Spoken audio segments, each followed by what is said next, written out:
1.21 gigawatts! Tom, how am I going to generate that kind of power? With the climactic scene in Back to the Future, of course.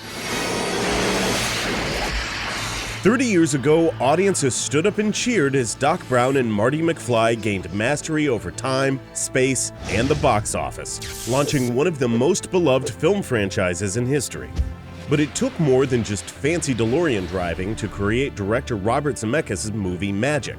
So this week on Art of the Scene, we're gonna crank up the Huey Lewis and break down the Clocktower climax.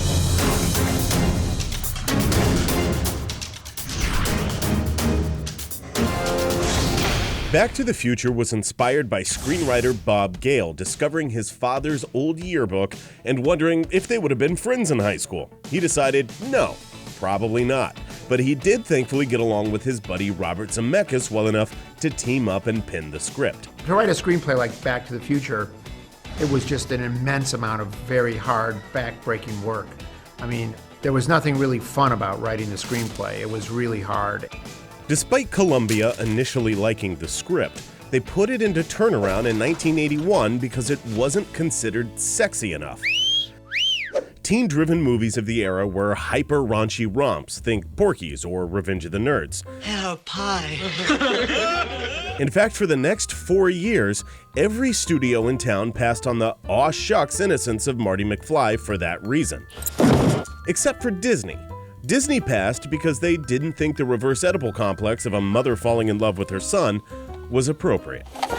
So how did all this change? Money. Since he couldn't get Back to the Future off the ground, Zemeckis took a different directing assignment that became the Michael Douglas action-adventure Romancing the Stone, which was a hit. With this wind in his sails, Zemeckis approached Spielberg to produce Back to the Future, and with that juice, they were able to set the movie up at Universal.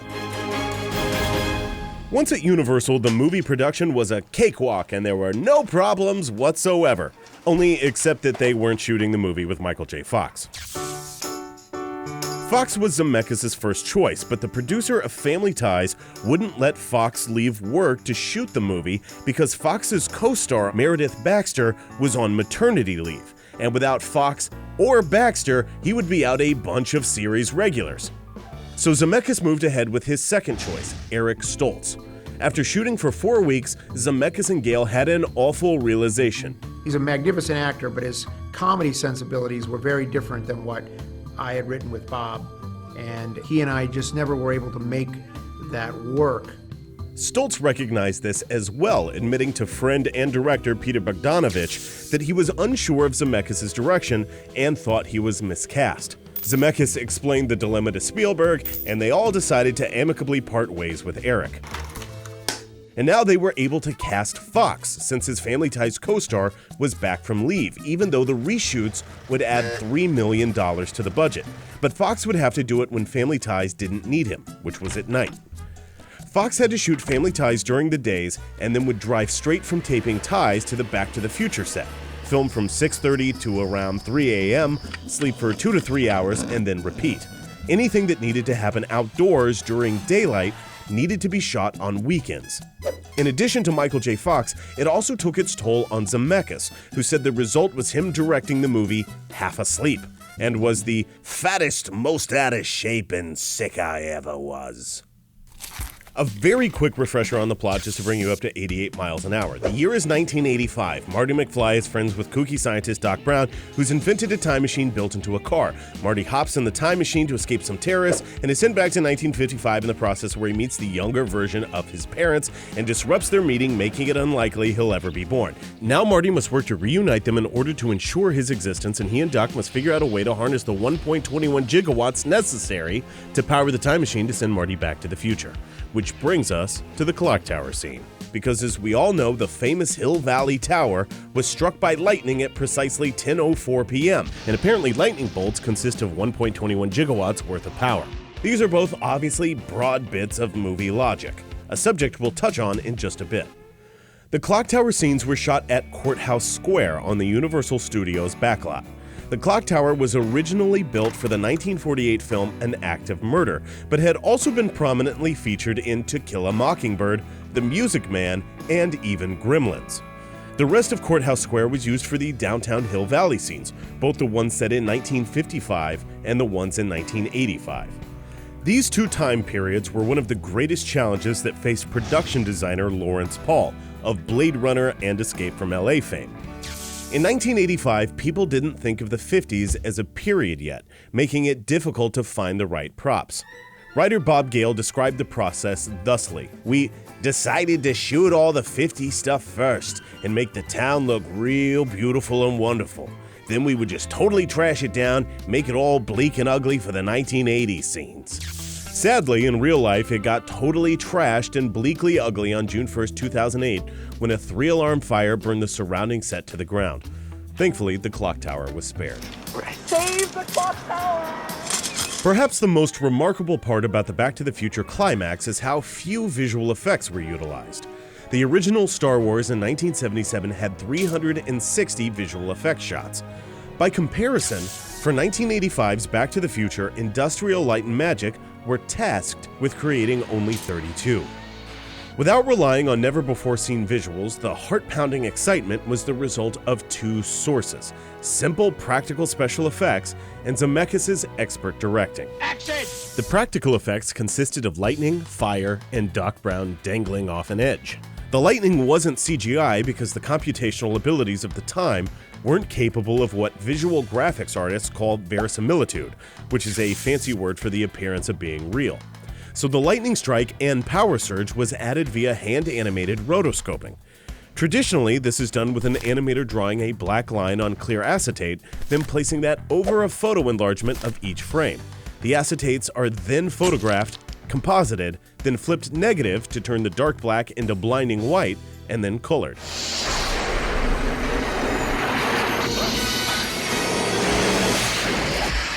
The iconic flame trails left are Film Fire 101, as the special effects team would light a mixture of gas and pyro fluid. Unfortunately, the fires would often go out before they needed to start shooting. Special effects man Kevin Pike encountered a similar problem with the cold steam meant to waft off the time machine. They would spray the DeLorean down with liquid nitrogen, but it would frequently evaporate before it was time to shoot. This is why the car is icy in some shots from the beginning of filming and hardly at all at the end. They essentially gave up on the effect to save precious Michael J. Fox shooting time. Lastly, Doc Brown's precarious courthouse ledge stunt work was done by the inventor of the stunt airbag, Bob Yerkes, who was also a circus aerialist. I ran away and joined the circus when I was 15, and then I come back in the winter and do stunts. Film nerd Zemeckis used the scene to pay homage to the iconic and hilarious 1923 Harold Lloyd silent comedy Safety Last.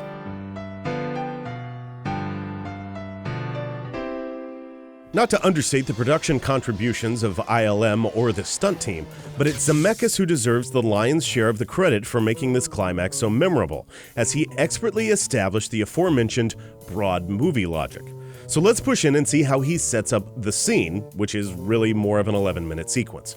It opens with a long shot on the clock tower. The minute hand moving forward sets the scene in motion. We, the audience, know the time the lightning will strike, and there is now literally a ticking clock on screen, counting down the amount of time Marty has left to get back. Doc Brown steps into frame and proceeds to check multiple watches before turning toward camera, going bug-eyed and burning the lens, which is industry speak for looking directly at the camera. Unlike, say, Ferris Bueller, Doc doesn't break the fourth wall completely by speaking to the audience, but Zemeckis has clearly established the tone for the climax, over-the-top ridiculousness in which real-world logic doesn't fully apply, and we wouldn't want it to. I had to change. You think I'm going back in that suit? In fact, throughout the scene, anytime Zemeckis needs to have a beat hit or kick the momentum in the pants, he'll push for a tight shot on Doc Brown reacting like a madman, whether it's to the photo, or a gargoyle, or the cord coming unplugged. This, plus the gusting wind, the constant cutting on action, and Marty and Doc maniacally running back and forth, livens up what would have been a very dull expositional scene explaining the logistical details of time travel, details that Doc has already covered earlier in the movie. Of course, if everything went right, there would be no climax, hence the tree branch falling and knocking the cord free. This sets in motion a series of events where everything that can go wrong does. The ledge crumbles beneath Doc's feet, the DeLorean's engine cuts out, Doc plugs the loose end of the cord in only to have it come undone at the other end. The goal here is pure science fiction fantasy, but all the obstacles are easily relatable to a normal human. Please, come on. This avalanche of unfortunate events would elicit eye rolls of the "aw, come on, really?" variety. Except that Zemeckis has already expertly established the broad, jocular tone of the movie. By now, it makes sense to the audience that a stopped car could only be restarted with the frustrated bump of a forehead against a steering wheel. It's not because of electricity or due to wonky auto mechanics, it's because, of course, only the funniest, most satisfying storytelling choice would work. This is why Back to the Future's dozens, if not hundreds of logical and anachronistic errors throughout the film go overlooked, at least the first time you view it. Nobody cares that Doc is wearing Velcro shoes when he's hanging from the Clocktower, even though Velcro shoes didn't get popular until the 1980s. What matters is that both comedic and action momentum is maintained to keep the audience racing forward and focused on the details that matter to the story, not the nitpicky ones that the logical side of your brain would spurn. Which is why, in retrospect, it was so critical for Zemeckis to make the decision to cut Stoltz free and bravely ask for an extra $3 million to reshoot with Fox. As a director, he knew that if he didn't have the right actor to land his jokes and establish the tone, he'd never get the audience to come along for the ride from the past all the way back to the future. It's a reminder that truly top-notch directing is more than just assembling your shots. It's about establishing tone and characterization from the very get-go and maintaining it through your climax. Few movies more meticulously plant and pay off story beats better than Back to the Future. But the most important seeding Zemeckis did was going back in time to start over with the Marty McFly he always wanted, so we would still love this movie in the future. Hey guys, thanks for watching Art of the Scene on Back to the Future. This is one of the Cinefix family's favorite movies. If you have a scene that you think is iconic, that you'd love to see us break down in more detail, let us know in the comments below. Otherwise, click like, click subscribe if you haven't already, and come back next time for more awesome movie content right here on Cinefix.